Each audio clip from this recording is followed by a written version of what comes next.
Welcome to Politics of a Pub. It's great to see you. My name is Christian Myrie, along with the amazing and effervescent Robert Doles. We organise these events every month based on topics that are important to you. Can you feel it? Even with all of our planes and cars, the world is becoming a bigger place. When I was little, I was excited to explore more and more, but now in my own city there's more and more to explore. It's almost like I don't need to go as far because the world is becoming a bigger place just around me. It's incredible to see. The question is, what's going to change as Fremantle grows, as projected? And what are the projections, I wonder? We're going to have a wonderful night talking about this. I'm going to welcome our MC for the evening, Fremantle champion through and through, Dr. Brad Pettitt. Thank you, Christian, and very nice to be here. I would also like to acknowledge that we're on Tod Jones land. And it is, this is a great topic. So thank you for Rob and Christian, for the invitation. Something very close to my heart, and always nice, especially when you come from State Parliament, to come back to Freo and this amazing community, and one that actually cares enough to turn up on a night like tonight. So thank you for doing that. I want to acknowledge Andrew Sullivan and the other councillors that are here. Not even got Mayor Hanna Fitzhardinge and the CEO Glenn Dougal here as well. This is a place where everyone turns out to be part of these discussions, which is pretty awesome. I guess we start this as a quick intro for tonight. My job is just to MC, but I guess the context is, I think we all acknowledge that Freo is growing and will grow. The new community plan that's come out looks at scenarios where growth is expected, 20%, even 35% under some of the scenarios. And the real question becomes, though, is how do we do that growth well? Because growth can be really good. In fact, I would say there's lots of really good reasons for a place like Fremantle to grow. I always remember our former CEO at Freo always used to say to me when I was mayor, he used to say, look, every dwelling that we build in Fremantle is one less that we need to build on the urban fringe in a biodiversity hotspot. And I think that's really important because we are part of a broader debate around what is the right kind of growth, not just for Fremantle, but for Perth as a whole, for the Perth metro area, for our city. So, and there is density done well, and there's growth done well, and there's growth done badly. I would say that a lot of Perth's current growth is not growth done well. It's treeless sprawl on the fringe. And I think I like this community because I get a sense that we can do growth done well. And that's what we'll hear about from our speakers tonight. I just want to say one more thing before I hand over to them. I've just come back from a study trip in Europe, and where I spent some time in the Netherlands, Sweden, Denmark and France, looking at what some of the best cities around the world are doing and speaking to planners and urban designers in those places. There is so much good stuff happening. I must say, I came back just feeling so hopeful for our future. A sense of actually cities that are bringing biodiversity back into their cities. Cities that are just doing extraordinary things around transport choice, around actually creating cities that put walking, cycling, people rather than automobiles at the heart of them. And cities that are doing smart, green density that actually absorbs more carbon than it creates 10-minute amazing walkable cycling cities. There is amazing things happening out there. We should feel hopeful. I guess the question tonight is, what does good, smart growth look like for Freo? And the first person to talk about that is someone who I'm very pleased to introduce. And thank you, Hanna, for stepping in to do this. Someone who I'm sure needs no introduction. Hanna has been mayor of this wonderful city since 2021. Before that, represented the Beaconsfield ward for 5 years, and has been doing a great job of leading, I think, a really great council. So I'm really pleased to invite her tonight. A couple of other things that you might not know about Hanna: a graduate of the Australian Institute of Company Directors. She's served on the Rotterdam Island board, and the boards of the Beehive Montessori School and Outrage. Does lots of other amazing stuff, but you're keen to hear from her tonight. So please welcome her to the microphone. Hello. be here, just because Ingrid Van Dawson is so great. And every time I hear her speak, I think this is woman is an incredible asset to our community and to our council. And she's so sorry that she can't be here tonight. So, I want to support my council. I said I'd step in, but I am disappointed because I think if you've not heard from Ingrid before, thank you, Kayleen. You're welcome. I see the professional muso in the house. She is someone who genuinely is a fantastic thinker and speaker.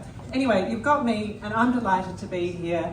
And I think it's a really important time to have this conversation, and not just because we've got a city plan consultation underway, although I'll start and end with my call to action, which is please contribute your thoughts and views to the city plan. It's online. It's actually quite a well-designed and interesting consultation, I think.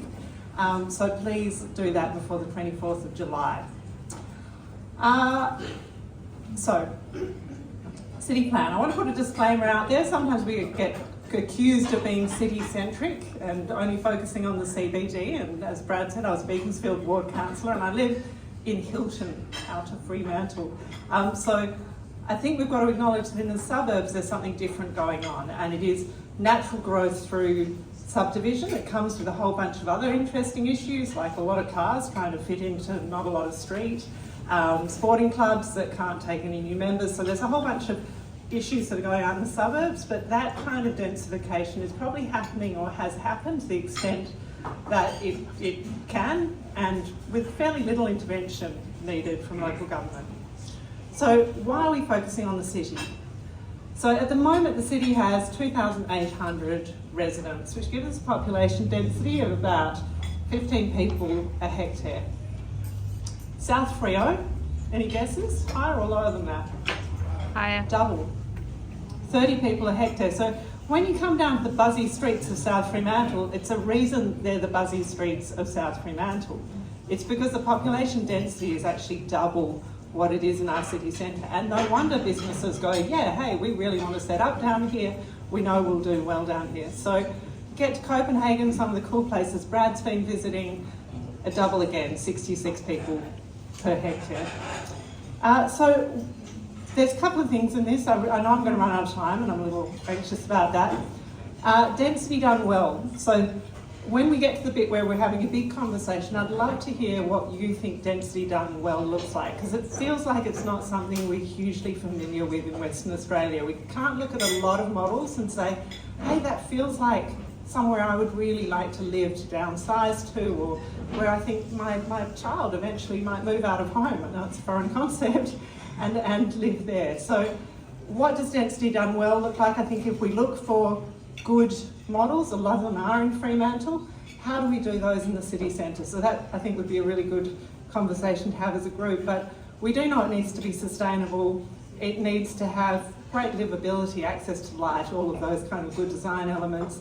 But we also know that it needs to be near good things. It needs to be near green space, it needs to be near trees, it needs to be what we're blessed with near the ocean or near a water area. So thank you, it's very kind.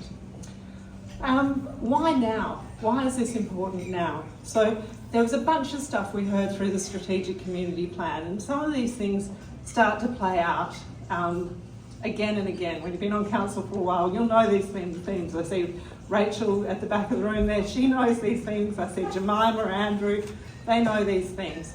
The city doesn't feel very safe to me. Maybe it used to feel safer at a different time. So we know that one. There are empty shops, and there are undeveloped sites, and there are unloved places in our city. And the big one that we heard through the strategic community plan is, I'm a real Freo person and I cannot afford to live here anymore.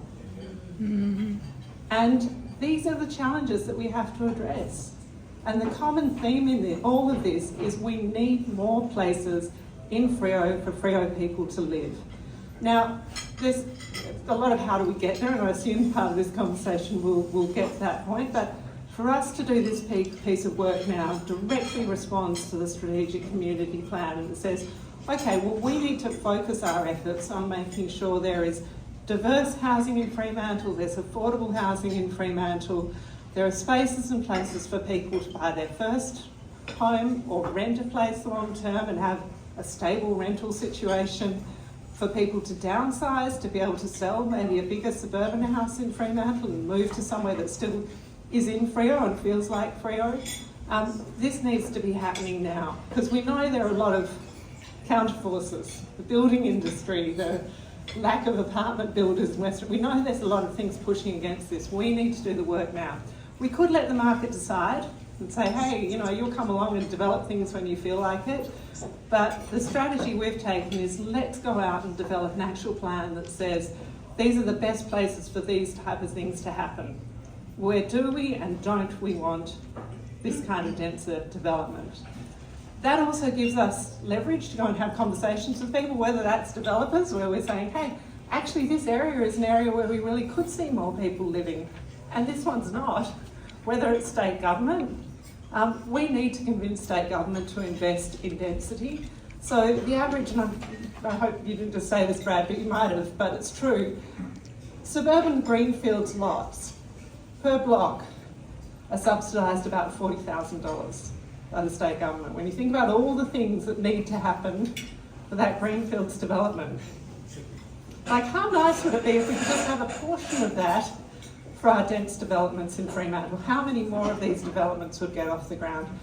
Fortunately, federal government's rolled out what they're calling HAF funding, Housing Affordability Fund funding. That's another way that we can use to build social and affordable housing. So we've got to partner that kind of money up with community housing providers, with patient capital, these long-term investors, super funds, and developers to get the job done.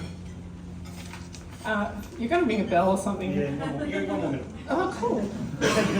So I've got so much more notes. Oh my goodness.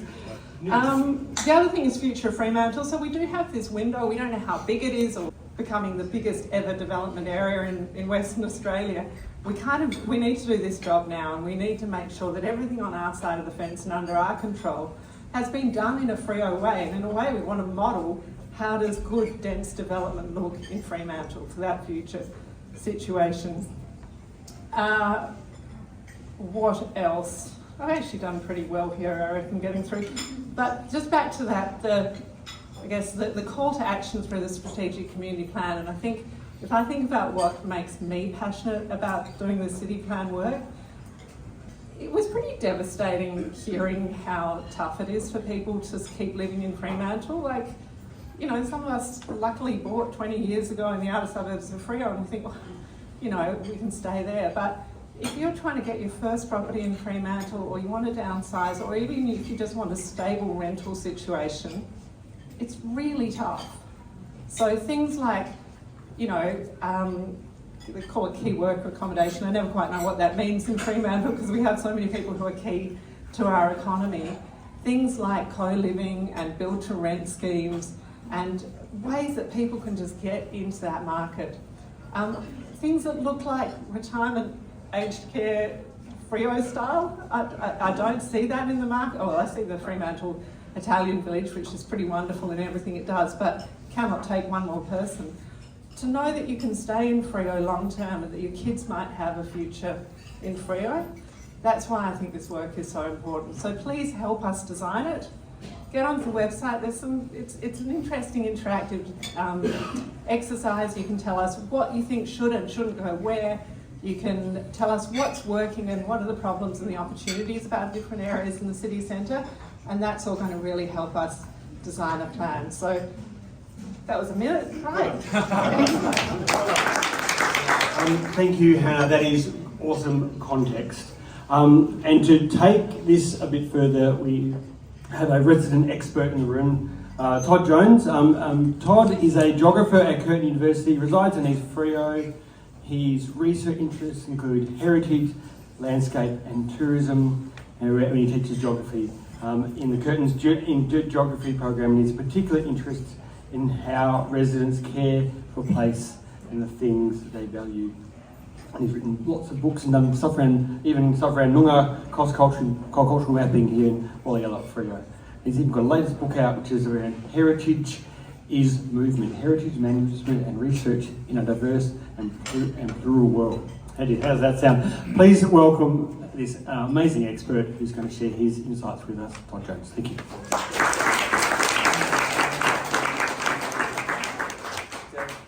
So when I was going to ask to do this, I thought back to Jane Jacobs, who wrote the book, The Life and Death of Great American Cities. You know, what is a great city?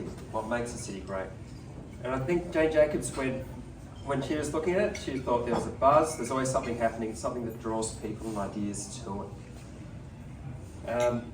And there's different kinds of diversity. We've got diverse activities, we have diverse people, we have a diverse economy. But to do this, a city needs density. And I think a point Hanna made very well was that Freo was late in terms of getting people back into the city. So throughout the 20th century, we had flight from the city centre to the suburbs. And then when these other cities, people started coming back in the 80s and 90s, it happened later in Freo, not as many people. And that's something we're really talking about tonight. So, you know, I thought, you know, rather than kind of run through everything again, I'd focus on some of the sticking points, some of the things that come up when we start to talk about increasing density, getting medium density or high density back into cities. And the first question, of course, is where to put the taller buildings? Where do they go? You know, there's plans out through the northeast, up through Queen Victoria Street. Obviously, the port is a talking point about what happens on the port and what could go there. So there's the first question I want to raise. The second question is, how do we get good design as well as the kind of diversities Hannah's talking about in terms of types of housing? How do we set up a planning system that rewards quality design and generates appropriate streetscapes and heritage protection? There's some really important things to think about here because, you know, when we're talking about giving developers the chance to do medium or high density, there's an opportunity there. But often when they get that density, they've got to give back to community. There has to be community benefit. And that's something to take really seriously. So as a community, what kinds of benefits would we want to see? And you can kind of think in terms of the port.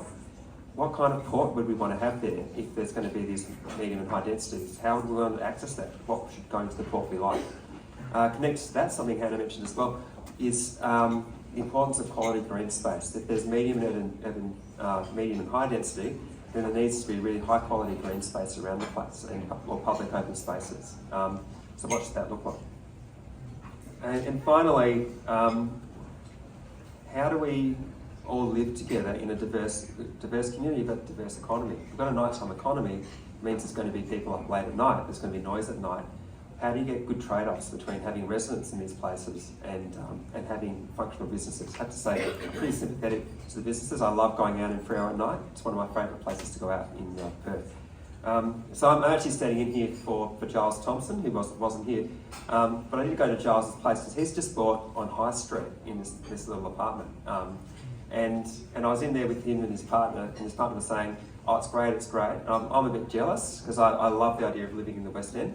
Then she said, oh yeah, I'm just going to go and talk to that nameless bar down the street and ask them to stop throwing bins of glasses, glass bottles at 2 a.m. into the skid, So these are the kinds of things that we need to deal with too if we're going to have more people in the city centre.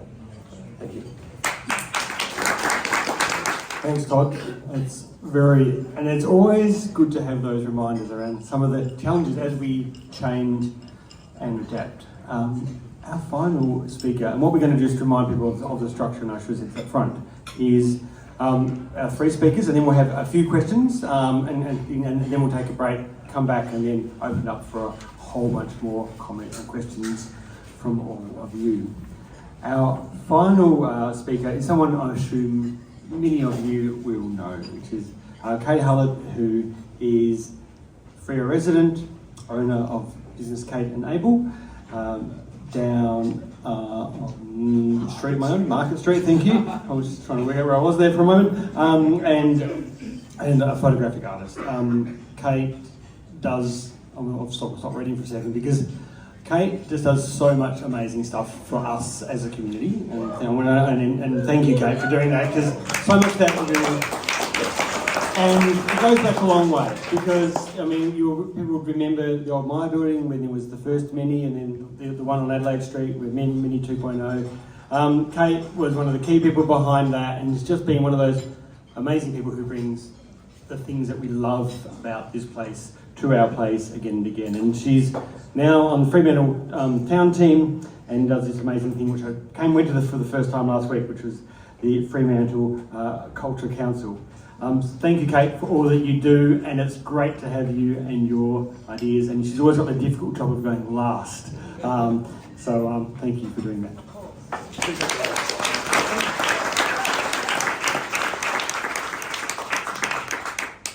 I wish I'd topped up the printer toner because I can barely. Okay, so obviously as Hannah and Tod have outlined, the future of Fremantle is a huge and multifaceted topic, and I'm going to read off this to keep to my 5 minutes, by the way, so excuse my, I'm not very cool and casual. But there are many elements to this conversation which are equally important, and there are a few that I'm particularly passionate about. God help you if I get started talking about bike paths, bike lanes, bike manufacturing, bike riding incentives, and save your soul if I get going about green spaces, green corridors, rewilding, deep paving, or planting trees.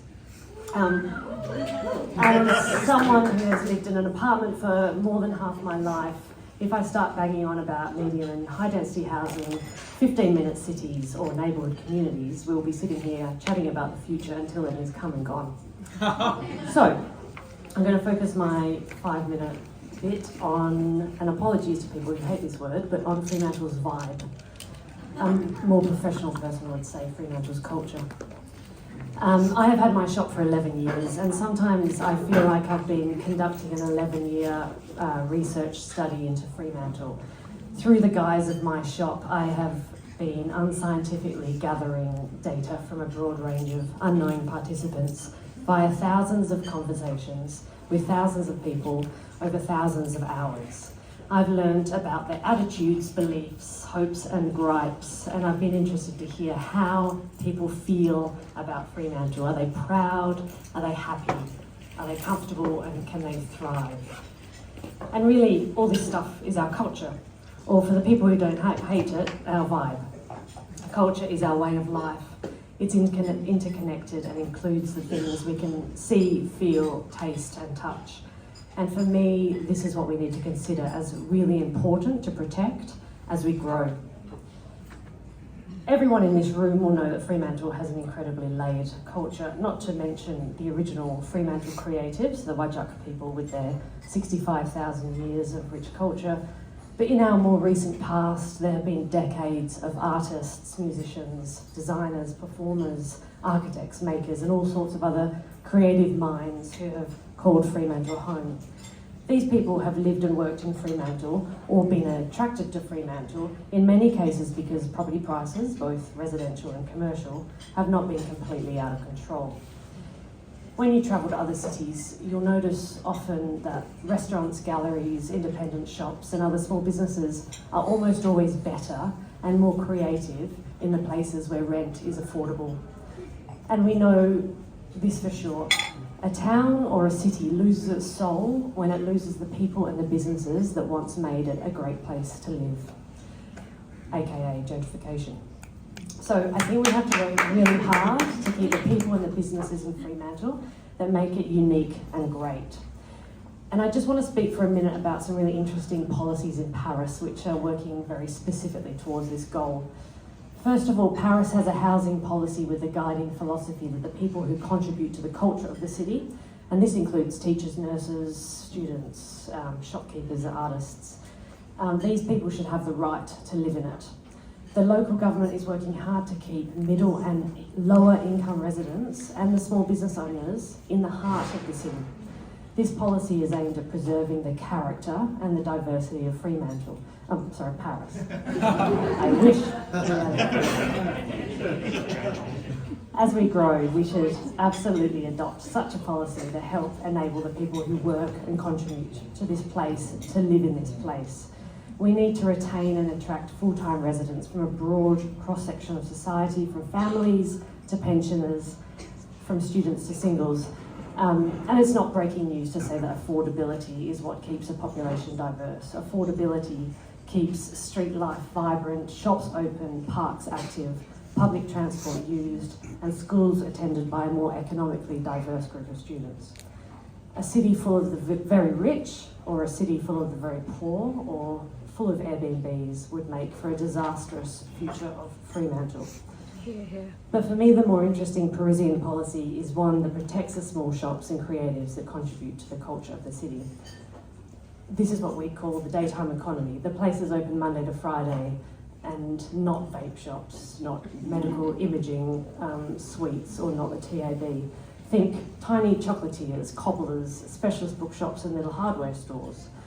Through a retail diversity program, Parisian officials engineer the type of businesses that can take root and survive, as Paris is the landlord of about 20% of the retail premises. Local businesses are very, very fragile, and the local government in Paris knows this and sees these places as a social necessity that contributes to the city. This strategy has an outsized economic benefit. I'm sure you all know, and if not, I can tell you firsthand, that independent businesses are often run by people who love their job, or their cafe, their shop, their gallery, more than they love making money. I often say that our independent places in Fremantle are offering a community service in destination marketing at their own expense. Neighbourhoods with locally run businesses cannot be found in many other places in the Perth metro area.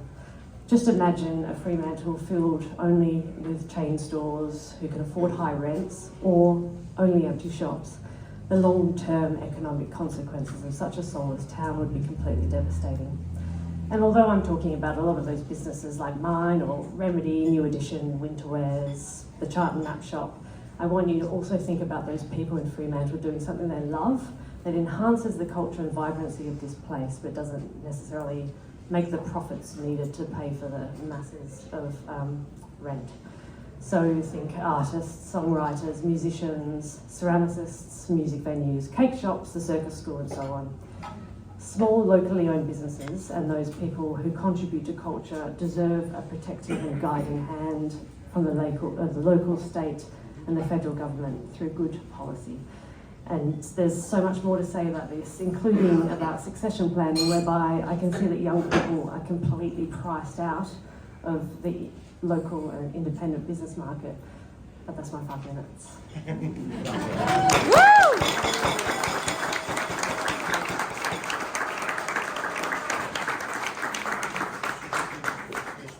Thank you, Kate. I think we can all agree that captures something very special about this place, so thank you.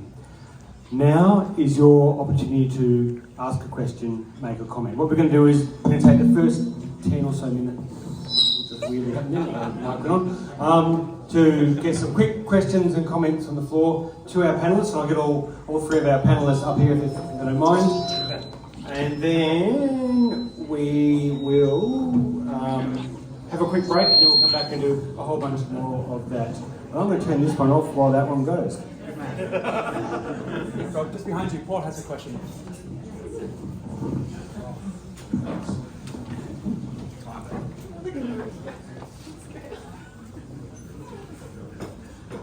Hello, I'm Paul, and my question concerns where are we going to put all these people? We think of Fremantle as being a suburb that's on our coast, but in fact we're surrounded by state government-owned land on the west and the port to the north. We need land. We need more land. Where are we going to get this land from? We actually need to increase the size of Fremantle, not just the density. With Kwinana Port opening in the not too distant future, shouldn't we be getting control of the whole of the southern side of the estuary? All right, thank you, Paul. Who would like to take that one? Okay, I want to get two quick responses from Tod going first. This is on? Yep. Okay, great. Well, absolutely cool. I mean, there's a 50-year plan for the port, and that has to be the first part of it. So, obviously, something of this size is it's a state level plan that would need to happen. but you have to involve the local government and the local community in terms of how this all happens. But it's a great opportunity. I mean, I love going to the port now. It's a great place to go down there. You can see when good businesses are there, they work really well. So what kind of planning creates that port which we can all access, we can all go to, but also has, gives the opportunity for the kind of, diverse residential developments that we've been talking about. Look, I actually think there are a lot of sites in Fremantle that are completely underutilised right now. So, and where there is an appetite for development. So on basically the area from the bridge towards the city, I think there was some great developments in Amendment 49 and the work the previous council did on that. It delivered some good stuff, but there's so much more to do. The car yard sites, are begging for density and development, and the supporting infrastructure that goes with that, small retail, the large IGA or whatever goes in with that. So there's a pipeline that we can see. I think a few years ago I put this to 10,000 people figure out there, and deliberately provocative to say, could we do that? Like, could we get 10,000?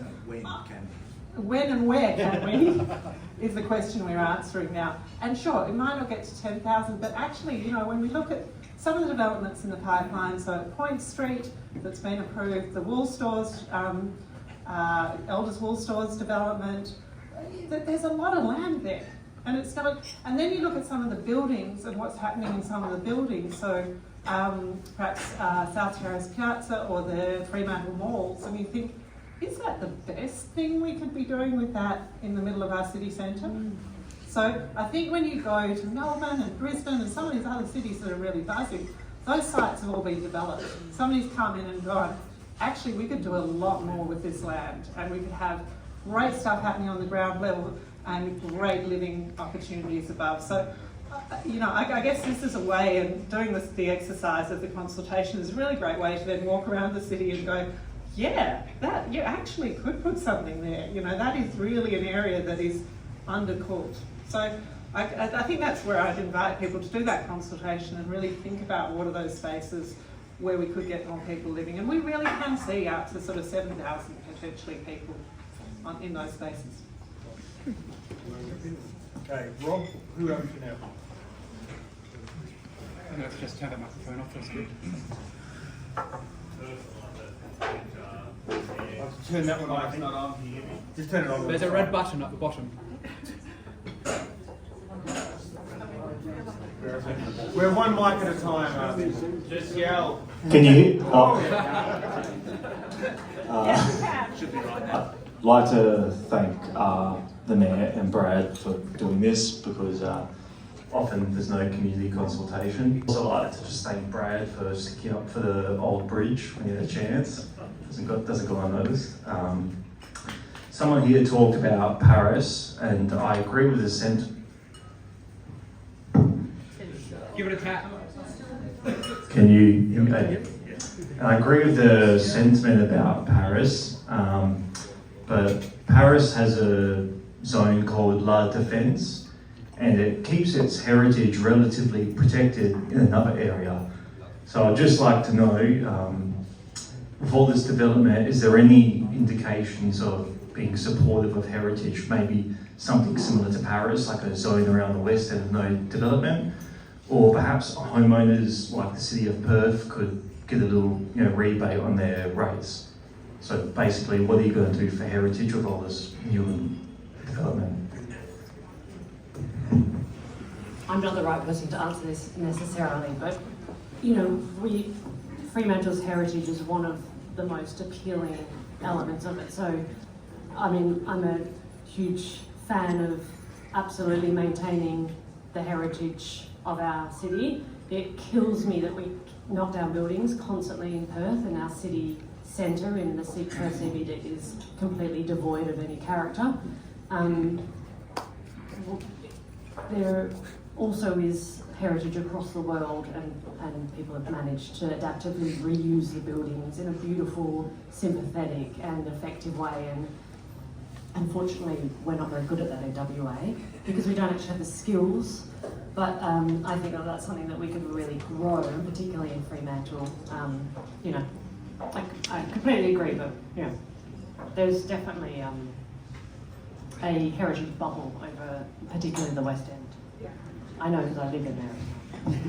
I might add to that, because I think one of the, I mean, this is what the consultation's about, by the way. It's saying, no, we don't think the West End, I mean, it's probably, that's a little obvious, but we don't think the West End is likely where we're going to see a lot of dense residential development, you know. I think there's amazing redevelopment going on in the West End, but it's more about just using those buildings more effectively. So that's a great thing. One thing that was pointed out to me by Alan Kelsall, who was is a great heritage architect and thinker, and he said, you know, the heritage of Fremantle actually is to be a lot busier than it is right now. You know, this is a place that was built, so it wasn't built for cars, it was built for people on foot and on bikes, and, you know, we know that because every time we come up against main roads on something, we get quite a disconnect in perhaps our view of reality versus standards, for example. But, you know, our city was designed to be a dense city, and you speak to Italians who lived in all those side streets, Norfolk Street, you know, there's 7 or 8 people living in each of those houses when they were living there. And now there's probably 1 at best 2. So Fremantle isn't actually honouring its heritage by having so very few people living in our city centre. And we know that because you go down High Street Mall, you know, on a Tuesday morning, and it's not a bustling mall. And that's what it was designed to be. So I think there's also an argument about heritage being about how you use a city. It's about built heritage, absolutely, but how does a city actually feel? And the reason Paris feels amazing is because there's people. True. Very true. Noting that we are going to take a break. Do you want to do one more, or do you want to go straight to a break? One more. Okay, one more quick one. Quick question, quick answers. Who is it? Turning this one off. Yep, go for it.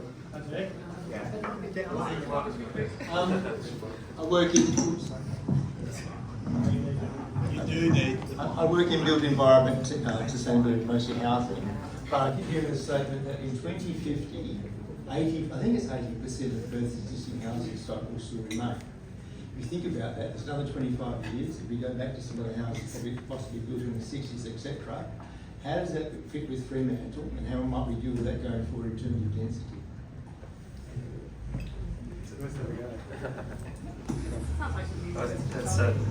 It's a really good question, because you're right.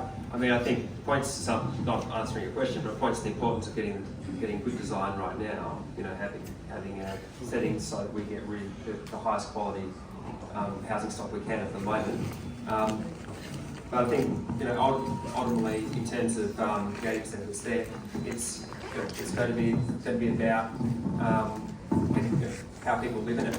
I think this is going to come back to, I mean, there's the heritage stuff that's slightly different, because there is programs in place where people can apply for funding to do things to those heritage buildings. So they're slightly different. There is subsidisation for those things, but ultimately, you know, it's about how we live in our own houses and how we make them appropriate for how we, you know, what we do. So I guess I'm a case in point. I bought the cheapest house maybe in East Fremantle. It was a 90s kind of rear block. It was the worst design.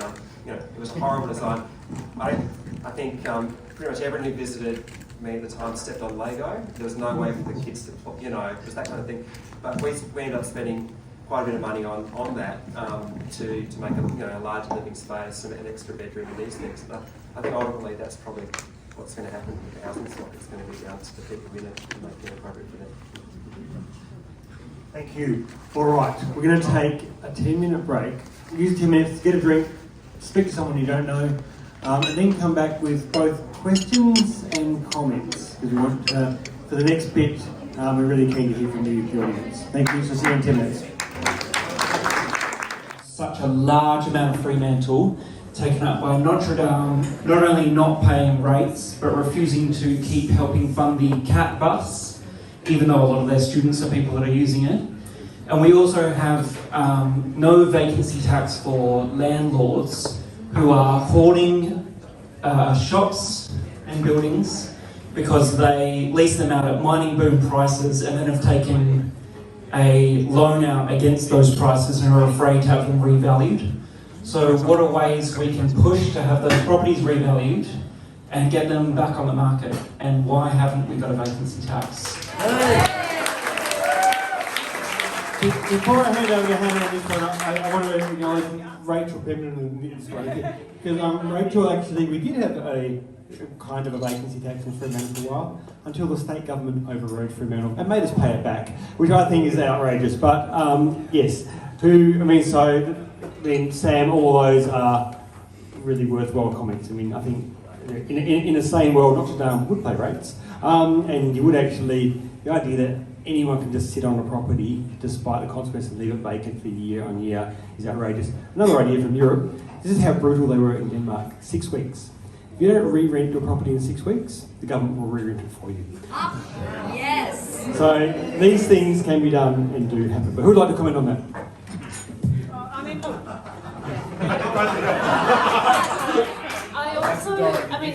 I've spent 11 years trying to populate empty shops in Fremantle and empty buildings. But it's not just landlords, it's also the government. There's lots of buildings owned by the government. And The biggest single landowner in Fremantle is the state government. And it's really gross. On the end of my road there's an empty hotel and you just think how many people could be living in there. And it's, I don't know what we do about that, aside from overturn the government, which, anyone up for that? Yeah! But yeah, it's infuriating. Honestly, I think my job description, and I hope I'm advertising this well because everyone should run for council because it is an amazing honour and privilege and you get to do great stuff. I literally feel like I walk around banging my head against a different wall every day, you know? We got no bruises. Oh, thank you. I have a fringe. So, state government land, not like, it kills me, state government. Buildings kill us. Landlords who I don't understand. That is one excuse that we get, but there just seems to be this litany of excuses. And then laws that we bang against as soon as we think maybe we could do something about that. So, headbanger in chief is probably the job description that I prefer. But we also have to, so that's the tough version of it. To me, it's also about painting a picture of opportunity. And what we're seeing, say, in High Street is a whole lot of cool new things opening up because a few people have realised Fremantle is a great place to do amazing little things, you know.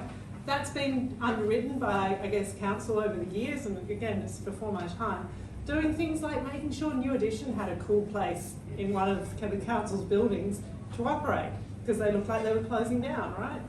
So, you know, we do have a slightly interventionist role, but a lot of it is just so frustrating. But yeah, revolution. I do feel like you're making it sound like the council's completely unable to do anything, and there are policy levers. I do think we have to start being a bit more radical and brave and courageous with the way we treat those people. And I think the council, you know, we are in a crisis. I think we need to do a bit more than say, oh, that, you know, everyone's nightmarish. I mean, I want to know who's lobbying the government about those buildings, you know, who is, and so where do we get with that? You know, like why we've got a Labor government who desperately want to hold their seat, so why are they not opening up these buildings for us? Or do we have to look elsewhere, you know? And it is the role of the council to, you know, deal with this stuff and increase the rates. I don't know why that hasn't been redone since it was previously, or incentivise or de-incentivise. You know, there's levers, and it feels like we talk about things, but we're not doing things. And I guess that's what, there's a bit of frustration I can sense in the room. Rob, where are you? I've lost sight of the mic. Oh, Christian's got it. Okay, over to you. If you have a question, hold your hand aloft. You might not think you need a mic, but it's because you're standing inside of yourself. Okay, it seems to me that Fremantle has a couple of issues that most town centres, particularly in somewhere like Perth, doesn't have. One is the importance of visitors and tourism to the town centre, and we know full well that what they come for, by and large, is the historic town centre and the quirky range of businesses that that town centre, because of its scale and its heritage, has engendered over the years. So we have to be very careful not to throw out that baby with the population bathwater. The other one is a timing issue, which I think Rod did allude to, which is the Future of Fremantle exercise, which means that in 15 years or so time, we're going to have a lot of competition for residential development from the area, particularly on the North Quay, Rouse Head side. So that suggests to me that we've got a 10 to 15 year window of opportunity really to get the older part of Fremantle right, working, buzzing, so that it doesn't get the life sucked out of it by the new development on North Quay. Great comment. Do you want to respond to it, Todd? No, these are very good comments. We've, and I think, a bit of this is about how we set up the zoning too. I think, we want the West End looked after, but we want those people, the people who come into the West End, have the coffees, use the shops, to be close by. But then I think another point again is the North Quay and Rouse Head. It's a huge area. We're talking, I think I looked at the plans this afternoon, 20 to 60,000 people. And we want those people to be coming into Fremantle. So it's about connectivity. How do we connect them easily with Fremantle? How do we make that the place they go to?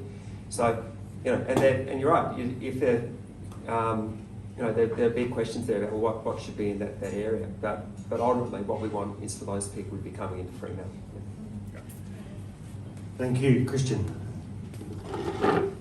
Okay, a couple of quick things. First of all, I just wanted to refer to the person who asked about the West End. It's state heritage protected, so there are really specific kind of parameters what you can and can't do. There's always discretion, but there's a lot of respect for that area, and I think it's universally felt by the community and the council. I wanted to raise a couple of issues, and I guess specifically around the idea of infill development within the CBD. Hanna, you mentioned the idea of the redevelopment of the Fremantle malls into residential development up high, etc. I guess I really worry, and having been the person who people come to complain when there's noisy bins or venues, etc., is how do we get that balance right around inner city residents, making them feel comfortable and welcome and making it an attractive place to live, but not killing the inner city activity, because that's the real risk. And so I just feel like there needs to be real caution around bringing residents into what is effectively a nightlife area. And I mean, everything from the early morning people going to the Freo markets or whatever, right through to the nightclubbers late at night. I'd also like to mention a couple of things, and I've stayed in Pakenham Street for a while, and there's the trains at night with the boom gates that come down, and about 4 a.m. it's like bing, bing, bing, bing, and it's just all coming through. And then you get the street sweepers, and they're really noisy, and they all come round before the city wakes up. But for residents, this is something that's really challenging. And so I guess I say that in terms of when we're talking about precincts within the CBD or the inner city area where the city plan relates to, I think we need to be really careful about merging those uses, particularly if there isn't caveats around pre-existing uses and so on. And then the last thing I wanted to make a point about is masonettes. I think masonettes are really exciting and awesome, and you mentioned before around there used to be like 8 or 9 people living in an average house in the inner city area, and now there's 1 or 2. So I challenge you to work out how we can do masonettes in some of those large houses. Do you want to explain what masonette is? Sorry, yes. So when you divide up a single dwelling into multiple apartments. And so it's really common in places like England and parts of Europe and so on, where a large family home becomes a number of different apartments, so that again we can have 4, 5, 6 people living in a house. They're just not necessarily related. It'll create affordable housing. And on that, I also want to say under 35s housing.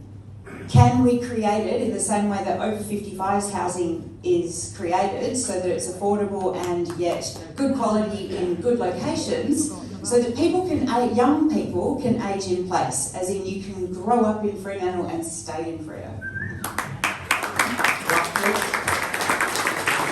Lots of good stuff there. Can I just make one quick comment in response to the inner city one, and someone who also lives on Pakenham Street. And it was fine where I lived, because I lived in a really energy efficient double glazed building, and it was fine. And you occasionally hear it, but not. And this is actually the heart of it. If we are going to put lots of people together, we need good quality buildings that have things like double glazing. Again, I was in Copenhagen, it was triple glazed and you could not hear a thing. And if we actually can design our cities right, but we currently don't do that. This is the point I would make. You know, a quick response to anything else Rachel said, or happy to add as a comment? I was going to say what you were going to say. Perfect. Okay, excellent. Council subsidised noise cancelling you. Closing, noise cancelling headphones all around. Okay, Christian, who have we got next? We have Andy Kent.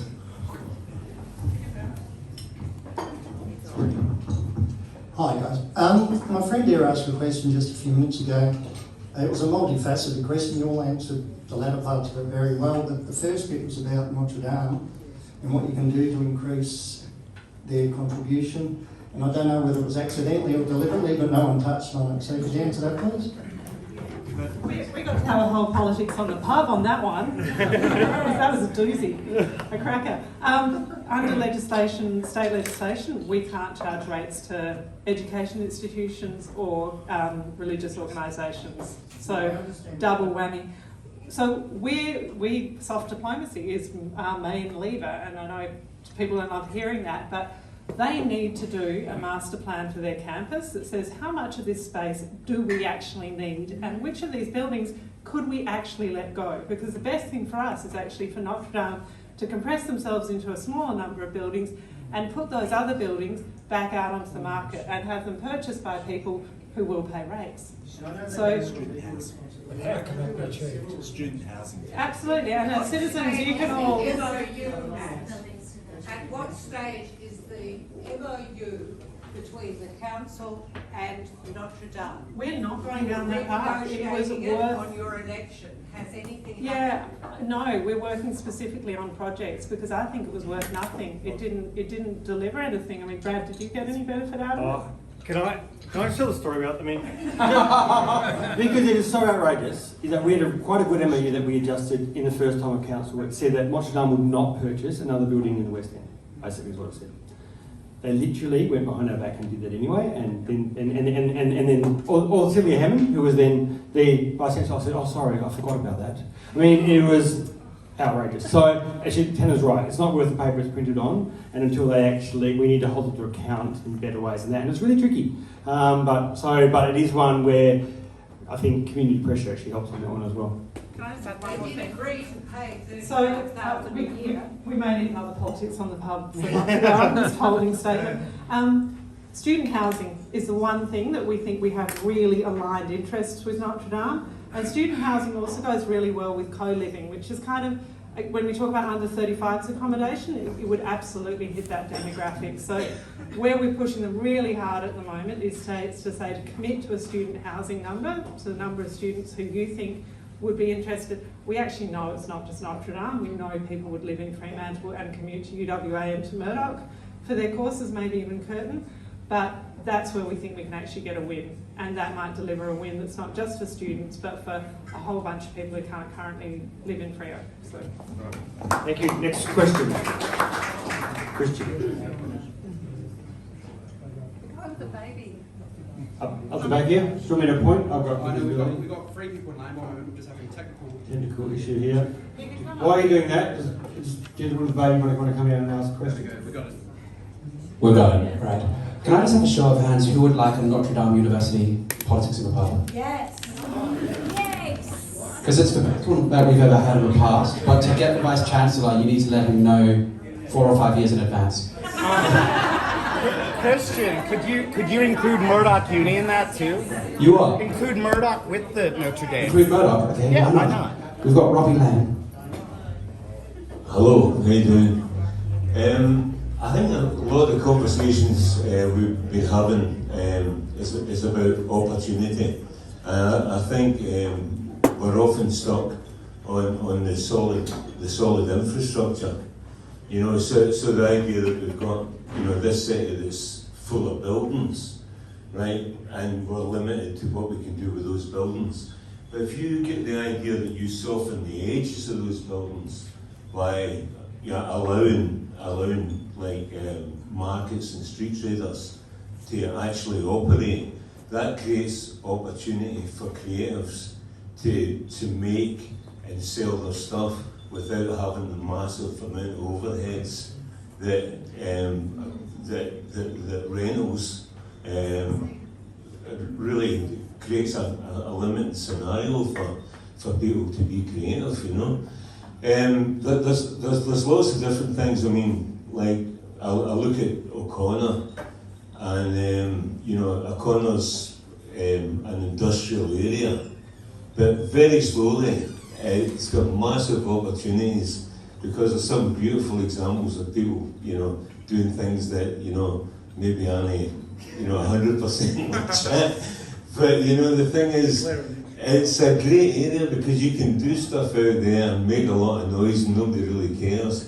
But the idea that, you know, you can do a lot of things in the same space, you know, I love the idea of the Muse Cottage, where you live, you make, and you sell all from the same place. Now, old-fashioned town planning is a killer because, you know, they said, okay, right, we're going to put the industrial there, we're going to put the people there, you know, it destroyed an awful lot of cultures because you end up with these dead areas where kids are running around in their cars and all that stuff, you know, at night time, and nobody's living out there. The empty shops in the middle of Freo, why don't people just move in there and start living there? You know, I mean, let's just break down some of these roads here. I'm just going to say something else as well. Right? I'm just going to say, you know, like, you know, a town that hasn't really been mentioned, right? You know, in the north bank of San Francisco is Sausalito, right? So people live in boats, you know? I mean, you know, we've got this massive coast, right? If you want to do a bit of alternative living, and you want to do it cheap, man, you're right. I mean, the thing is, if you're an artist, you've got to live in the cracks of society, right? And you've got to get clever to live in the cracks of society. But you've got to create those cracks yourself. And if you've got to create the cracks, it means 100% commitment. You know, so I think, you know, people have to put everything in there to make this stuff work. You know, I mean, you look at, you've got Fremantle Sailing Club. You've got all those boats down there, you know. How many people live in those boats? How many people could be living in those boats? You know? I mean, if there's one way to activate, you know, a community by providing cheap housing, you've got a whole ocean out there. You know? Yeah. I reckon that my takeaway line for the night is going to be somehow create more of those cracks for things to happen. Anyone want to comment on that? But that's a good comment. Thank you, Robbie. If not, just keep them coming. It's the time of the evening where I remind you that concision is an act of graceful generosity to your neighbours. In the interest of concision, I'm going to be thanking all of you tonight and thanking everyone who's here. I believe everything I've said has been said and everything I wanted to ask, but seriously, this is a spectacular people and I love living in Fremantle.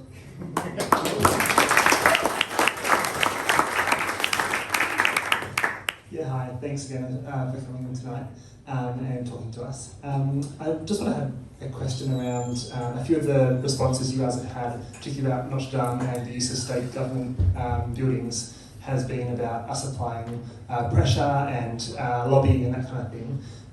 So I'm a bit clueless about how this works. I would have thought that Freo Council would have been the go-to. So I guess could you guys provide some advice as to who specifically we could actually contact and lobby? Their inboxes. So, primarily the state government development stuff is your local member, is Simone McGurk. That's kind of her role. I meet with her every quarter.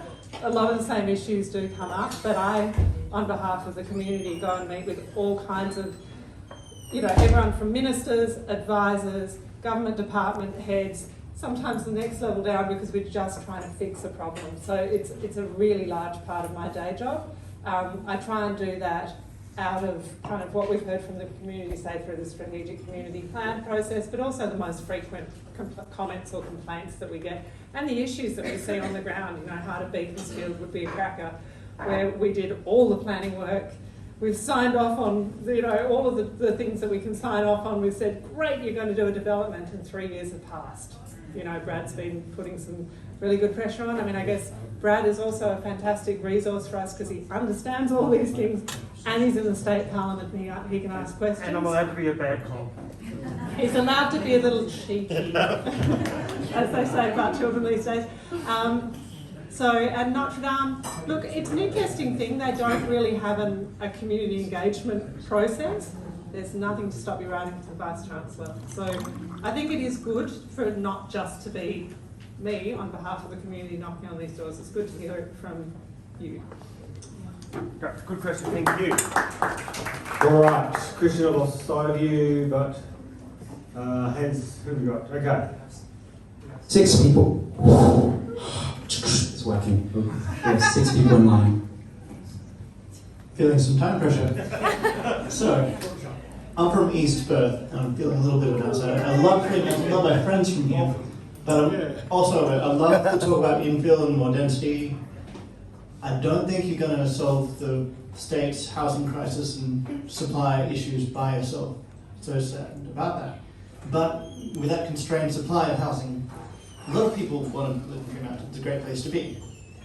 I can imagine privileging and setting aside, like Paris does, for different segments of your economy, different people in your workforce. I've heard other comments about making sure that people from Fremantle get to grow in place.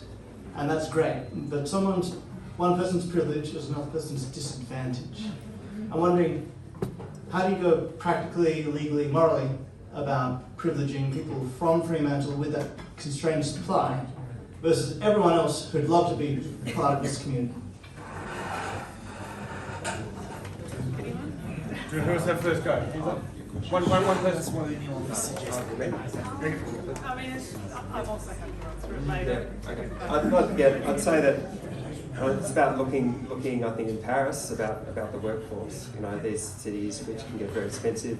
Think about New York as well. People get priced out.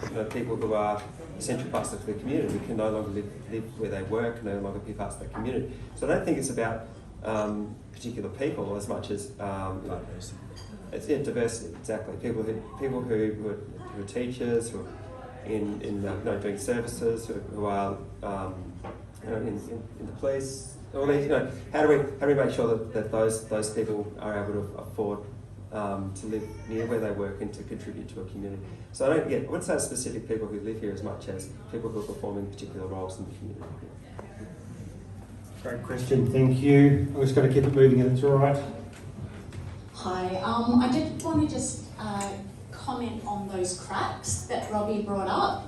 And I'm going to just say you can lead us in toppling the government. I will follow you, Robbie. So I guess when it comes to the cracks, it's the cracks that actually make Fremantle, right? It's the vibe. It's why tourists come. It's what built this city for the last 20 years that I've been blessed to live here and will remain here. But I guess, when we think about 15-minute cities, right? And I don't know if everyone understands them. It's that you can get everything you need within 15 minutes. Is that kind of the concept of walking, right? But if we think about North Fremantle to South Fremantle, right? And we actually somehow build, maybe sitting down with our families this weekend, engaging in this city plan and actually come up with what we want to see, because we have got bustle there, we've got bustle there, we just somehow have to move it through Fremantle, right? And we've got amazing resources, we've got the town team movement, right, where there's funding that's being funded through RAC. So while we've got expectations of state government, which we really need to kick in the butt, and we need to stop putting so much kick in the butt in our local councils and actually trust that they are actually trying to speak our voice. Because I actually believe that I voted for council because I know that they're trying to get this whole space activated. Yeah, because they're not just adults, they're parents, and they've got their own families here that they're representing. So I think fundamentally it then drops down to us too. We are a bit sick of it. We're a bit sick of always having to be the people thinking we're doing it. But we can be the creative element, activating spaces along the path. Council can be creating this kind of link to state government, kicking them in the arse. I don't really know how it works. I'll let Phil talk about that next. But at the end of the day, it's just about having a bit more trust in this story. Like all of us just coming together with a bit more trust. Yeah, they're all working hard on it. I love that. But I feel like we've been royally fucked by our government, state and federal, and I would love... Safe labour. Exactly. I would love to think that those people work for us and they are parents and they are going to have to breathe the air that we also breathe. And yes, in Fremantle, you know, and think of the campaigns, you know, for the bridge, for that tree, for, you know, there's so much has been led by people, including Space Market, which activates empty shops. And what we need is our council, not for us just to trust them, but for them to work with a facilitative and yes attitude if people come to them and say we've got this idea, and not just to say that's the rules. And you know, and Robbie's point to the cracks is we are such a rule abiding country, state. We need signs and regulation, and we're very inflexible and we're not courageous and brave. And yes, we all need to embody that, but we also need our leaders to lead, and we need them to give us a good, you know, pathway forward. Yeah, and There are snakes and cracks. yeah, completely, and be, you know, brave and dirty and clever, and you know all the things that we've talked about. I would love to trust our leaders, but that's the best Get elected, way forward. Hello, Kate is for Parliament. That's good news there. All right. Okay, we have many people in lines. I'm taking no more hands up, but I will plug next month's event. The topic is Could an Independent Succeed in Fremantle in State Politics? Working title. We have Kate Cheney and other luminaries. I've been organising this one for about 3 months now, so please do come along. We've got Phil Doring, and then we've got John Dawson, and then back there. No? Oh, brilliant. All right, awesome. Thank you everybody so much for your patience. Good evening. John Dawson from the Fremantle Society. And I was wondering where the Mayor got this figure of 10,000 people to be fitted into the tiny area of the CBD. And I realised that Peter Newman came up with exactly the same figure in 2007 when he was lamenting the lack of residential people in Fremantle. So he did a throwaway figure of 10,000 people. But he did make an interesting addendum to his comment. He said there should be 10,000 people in the CBD and in buildings of no more than 4 to 6 stories. Now, that sounded quite reasonable. Of course, there's not enough room for that number of people in the very small CBD. But at least he got the scale right. What we have now is a council who has given all the developers what they want, and the height limits are going through the roof. You may not know that there is a proposition for an 18-storey building currently with the government on the Coles wool store site for 18. Now, council doesn't have the say yet, or doesn't have a say in what's going to happen. But the problem is the scale of Fremantle is one of its main benefits. And so the thing that needs to be protected in this historic in the historic area is the scale. And so when the Mayor goes off to Canberra again for the third time with her plans for Fremantle Oval, and it's good to see that she's trying to get money from the feds for Fremantle Oval, why is she taking plans with her which are for very large, huge boxes which have not been approved by council, have not been given to the community, and the whole planning for Fremantle Oval has just been backwards because the conservation plan and the development plan were not even done before these boxes were drawn. So we have to protect Fremantle's heritage, and the way things are going, I think we need to take a lot more care in looking after what we have in the historic city. Interesting segue. So, Freo Oval, it would be mad to do development applications or plans for buildings before we have funding to do anything there. The idea with Freo Oval, and actually why we're kind of excited about it, a lot of people go, oh, sporting facility, why is this a priority? Is because by moving the Oval, and I don't know if anyone took part in that consultation, but by reorientating the Oval, we actually create some parcels of land which we see as a massive opportunity to address some of the housing gaps in Fremantle. So some of the people we haven't spoken about, and this is to your point before, disability housing in Fremantle is basically non-existent unless you have built it yourself. That's not okay. We're right next to Fremantle Hospital, which has a massive sort of rehab need and a whole demographic there that are not housed in Fremantle. Students, co-living, you know, we're doing specific consultation with the city plan with First Nations people because, you know, it's really difficult to get into, you know, I think Danny Ford made an amazing point at Future Fremantle that stayed with me, and he said, name one Noongar who lives on the waterfront in Perth. Go on. Silence, right?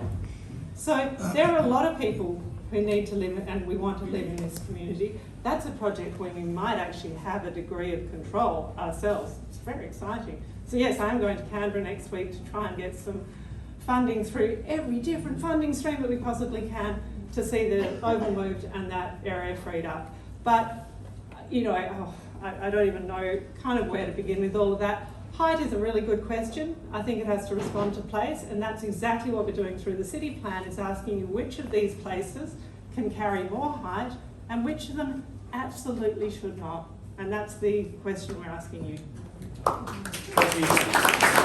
Thank you, Hannah.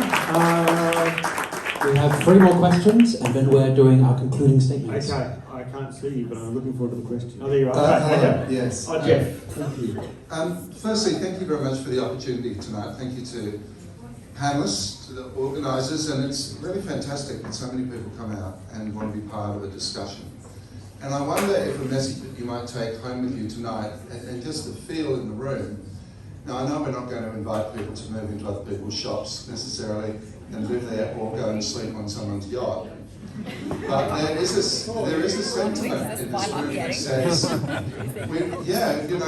we want a small fire to be lit under those who are making it difficult for these things to happen. And referring to Notre Dame earlier, I can't help thinking, and I don't know the intricacies of it, but I can't help thinking that there is this collective appealing to the better nature of the good folk at Notre Dame to do something for the rest of the community. And I think the community wants better and more, just as the community wants better and more from a state Labor government. that relies on the vote and support of these communities, which it reliably gets so often, and it never feels a great need or a sense that there is some drama happening in Fremantle that we need to attend to. So I guess just as an observation, I would hope that tonight, and if other people feel similarly, you would carry a message that said, let's try and light a few fires. You know, this idea of we've got friends in the state government, and we all know there are political affiliations in the room. We've got friends in the state government, etc., etc. I think some messages need to be sent that say Fremantle deserves better, wants better, and we want you to be held accountable for the decisions that you make, and particularly with Notre Dame as well. That Notre Dame be asked to come to the table with a real plan for how they intend to use that land. And I'm not sure going to Notre Dame and saying, you know, could we have some of those buildings back if you're not using them? If I was Notre Dame, I don't think I'd be giving those things back. So, yeah, it doesn't apply to the heat, is my suggestion. Thank you. We're going to take that as a comment, and I'm going to begin the long and arduous journey to the next questioner. Okay. And while you're doing that, I was thinking now we've got lighting fires and creating cracks. I think it's two good takeaways. Lighting hill or lighting cracks. A lot of the Bruce moments. Brad, I just wanted to ask, in relation to a lot of the earlier comments, particularly about lobbying the state government, can we name the buildings that belong to the state? Can we name the buildings that are considered to be, in a sense, unused, derelict, owned by Notre Dame, that we think could be activated? We can rail against the state government, can rail against the university, but can we name the buildings? And can we then lobby in respect of the buildings and ask what they're going to do? Yeah.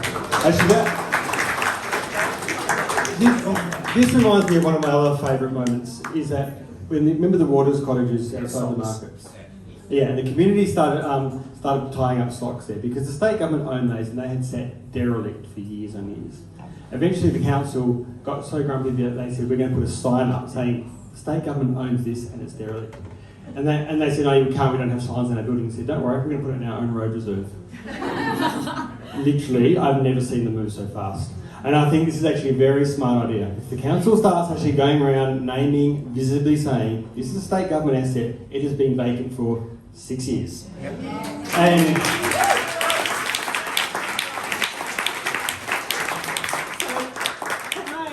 I feel like I maybe need legal advice on this, Michael, but I would extend it to private property owners as well. I mean, it's hard to sometimes trace it back to the actual person who's sitting on that vacant property or entire vacant street when it comes to Folly and Nan.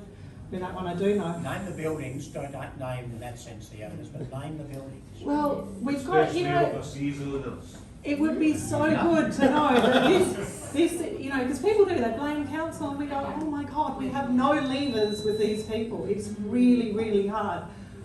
But name and shame is often very effective. So maybe it's an interactive nap. And clean the bloody windows. Oh my goodness. all right. Okay, is there one last question, Christian? There's two more because I mistook somebody who had their hand up the entire evening. I didn't see that. Okay, That's two my more. fault. I Just keep them apologise. short and then we're going to get short questions, short comments, short answers. Go. Yeah, my question is, I'll go home tonight and I live across from St Pat's. And I'll be there and I'll see the other side. It's lovely to hear you all. It is a great place here. I've been here 18 months. I wrote to Hanna the whole year long. I think you've got most of my... The last time I wrote you about 3, never got an answer, about security, and nothing is done. And as well as that, we've got the coal stores. Is that place falling to bits or whatever? Is that... Can we do anything about that at all and help the people there? Because you're talking about the non-car people. What about the poor people in the coal stores, which has got 13%, which is housing and everything down that area? The coal stores, which is along, you know... Yes, it's the social housing on Queen Victoria Street. Yeah, the housing in Queen Victoria Street. It is abhorrent down there. And the trouble is, I know you can't do a great deal, because you avoid it. It's all under the carpet. We've got all let's pleasure and let's all enjoy ourselves, but don't look at what's really there. And that needs to be fixed first. So, a couple of things. I mean, I know the security and community safety people have been down your way. There is a limit to what we can do as a local government when people are behaving in a way on the street. And actually, I don't think we want to be the kind of local government who is pushing everyone out of Fremantle. I'm not saying pushing them. They need help. I'm not helping. Absolutely, and we do provide a heck of a lot of support services above and beyond any other local We need more government. mental health services. Yeah, and we fund mental health services. So Well, we're not, I'm it's not going not to have there, a. is it? It's state government, but it is also, you know, we do step into this space because we see these problems every single day as well. When it comes to public housing, there's also, you know, sort of state managed public housing, there are a few principles that we want to see adhered to, and we have very much said this to the state government. Don't make 100%. No communities of 100% of anything work well, and that goes for public housing. So please spread public housing through other types of housing. How many Please. buildings? You're saying spread it. You're saying spread it.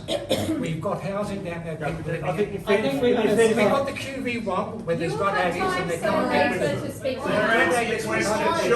I agree with you, but how do we change it? So that is state government policy. The other thing is good management on site. So community housing providers, we know, have happier residents and less complaints from neighbours. So we would like to see a lot more community housing providers managing these kind of, you know, ideally not 100% either, but if it is going to be that way, community housing providers are much more able to access those specific services that people need before it all spills out onto the street. Maybe we need more community activity. Thank you. This is a really, actually, I reckon there could be another politics in the pub. Yeah, I'm going to ask a final question. Thank you. The final question is over here. Thank you, Christian. Okay, I'm just going to let everybody know that on these sheets you can request topics for the future. You can also put your contact details, put on our mailing list. If you're a doctor or a dentist or have a PhD, please make sure it's legible. I need to be able to read what you write. Our final question comes from Kimberly Wild, who was a speaker at last week's Politics from the Pub. You can see her full presentation on the Fremantle Network Facebook page. And since then I've learned how to use the microphone. So this conversation's been really anthropocentric and no one has yet asked about urban greening. So my question is for Tod. I'm really keen to, you've sort of spoken earlier about like working out where to put the buildings and where to put the people and really important, but where's the opportunities for urban greening that aren't street trees? So in a more dense city, what are the opportunities, and in Fremantle, what are the opportunities for urban greening?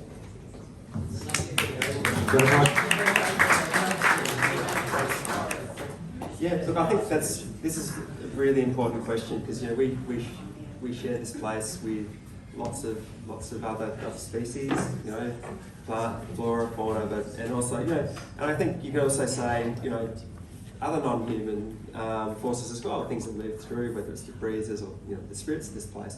So, you know, we want to bring respect to those you know, the non-humans, I guess, elements of where we live as well.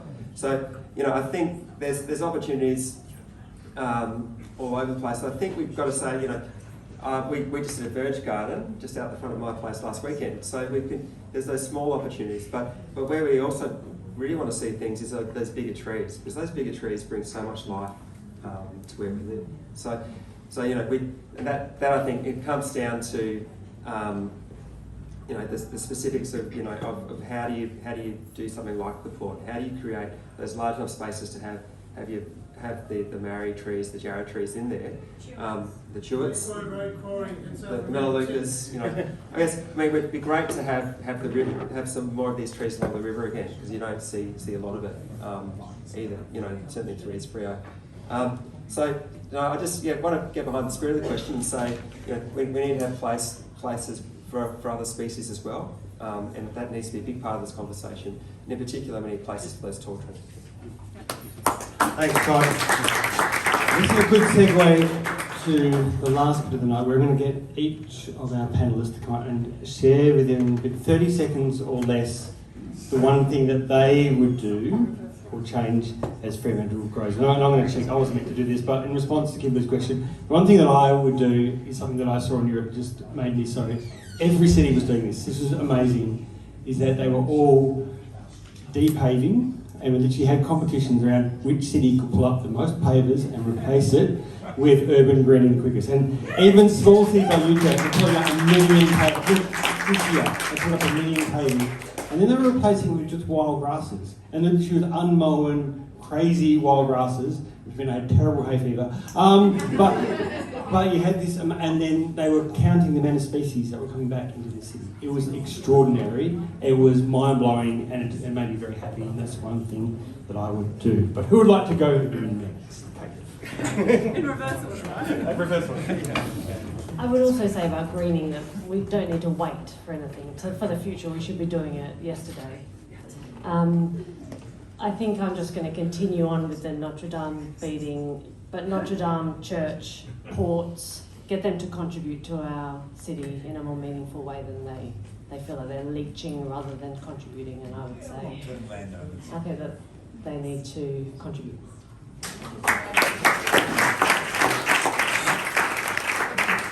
Very, very tempting to say, occupied Fremantle Yacht Club. Very tempting.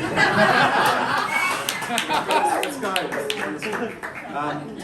I'm actually going to go two things. The first is that, when walking through, ride through the port all the time, ride there a lot, and we've got all the palm trees there, ride along. Let's pull out the palm trees and put in a decent green way through the city. Let's connect the passenger terminal through to the city with a decent greenway with local plants and local things there. I think that would make it support. The second thing is that one thing that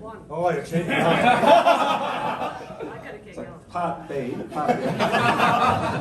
is, and something I've been reading about kind of the heritage stuff I've been looking at, is that there's some really creative models for how to bring together business owners into trusts around things like heritage cities. So how do we bring together a group of people who have invested in the community, but to give them, I guess, by banding together, I guess, a financial basis, but also a voice in terms of what's going on in the city, to push some of these things we've been talking about. So I think I'd like to see business owners and people, who want to invest in Fremantle, find some way to get them creatively engaged and together to create a force for change within Fremantle.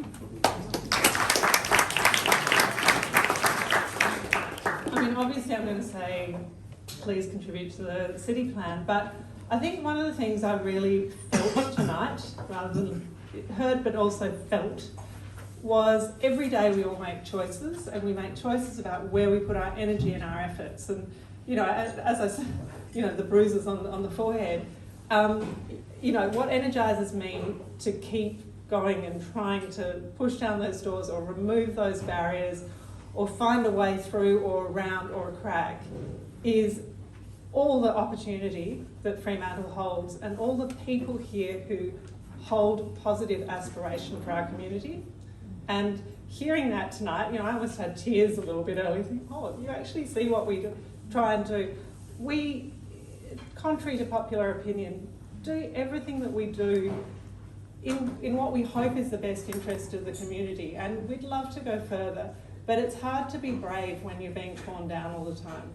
So every day we make choices, and my invitation would be choose the thing that lifts up, not the thing that tears down, because that's how we get there, and that's how we make opportunity and the future a better place in Fremantle for everyone, for the people who are here, for the people who want to stay here, and the people who aren't here yet. So please, make those choices. Thank you. I hope tonight has been, I think it has been pretty uplifting. There's been so many wonderful ideas. I feel deeply inspired about my city. And thank you especially to our extraordinary three panellists. Please give them a big round of applause. And with that, I want to hand over to Rob Bell, who, along with Christian, has put this amazing event together. Thank you. put your hands together for our MC tonight, Ralph Pettitt.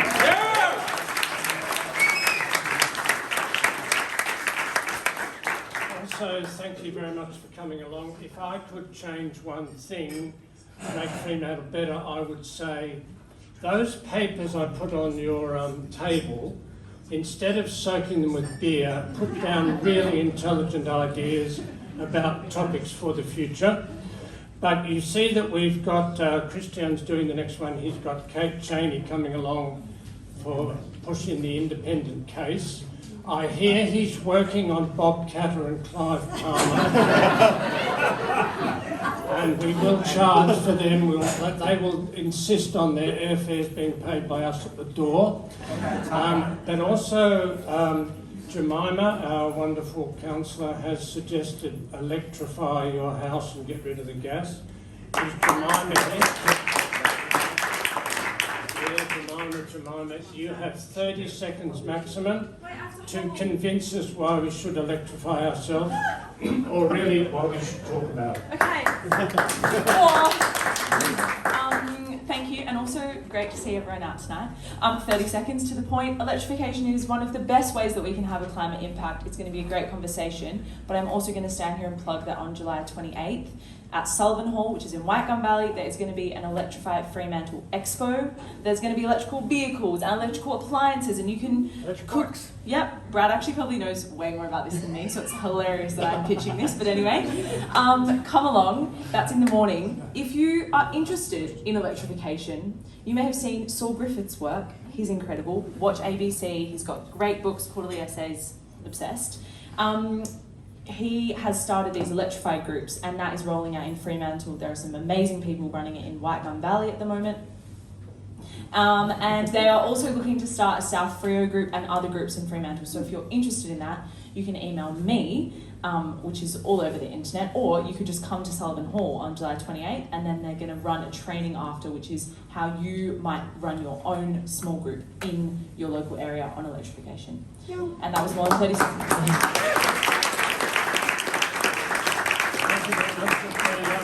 We really pride ourselves on topics from all over, the real diversity. One month we might be talking about our alliance with the United States, is it toxic or nourishing?